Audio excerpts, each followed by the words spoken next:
నూతన ఆరంభం. కీర్తన 42:1 దుప్పి నీటి వాగు కొరకు ఆశపడినట్లు దేవా, నీ కొరకు నా ప్రాణం ఆశపడుచున్నది.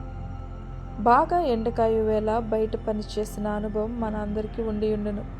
ఆ సమయంలో కొద్దిసేపటికే మన నోరు ఎండిపోయి పెదవులు పగులుచుండును.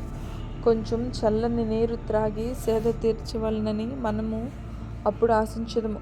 గనుక మనము చేసే పని వదిలిపెట్టి మన దాహార్తి తీర్చుకొన ప్రయత్నించదుము. దుప్పి నీటి వాగుల కొరకు ఆశించు చిత్రమును కీర్తనకారుడు తన కీర్తనలో చూపెను.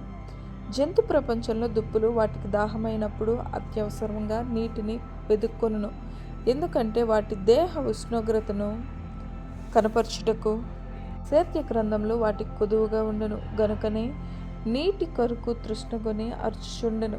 అలాగునే దేవునితో సహవాసం కొరకు మనకు గొప్ప తృష్ణ కలిగి ఉన్నాడని తన కీర్తనలో కీర్తనకారుడు చెప్పుచున్నాడు. అన్నిటికంటే ఎక్కువగా ఆయన దేవుని సన్నిధిలో ఉండుటకే ఆశించును. ప్రియమిత్రులారా, మనల్ని మనము 2 ప్రశ్నలు వేసుకొనవలసి ఉన్నది.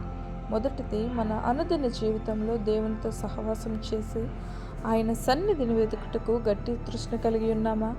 రెండవది, మనము దప్పిగొన్నప్పుడు జీవమిచ్చు సరైన నీటి కొరకు ఆశించుచున్నామా అని ఈ లోకము మనకు ఎన్నో ఇయ్యజూపును.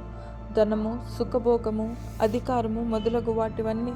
కానీ అవి మన దాహమును శాశ్వతంగా కాక తాత్కాలికంగా తీర్చును.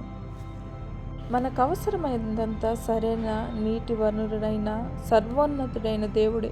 మన హృదయంలోని శూన్యమును కేవలం దేవుని వాక్యము, ఆయన సహవాసమును మొదలగు దైవ సంబంధమైన ఆత్మీయ విషయముల చేతన నింపబడుగుదు.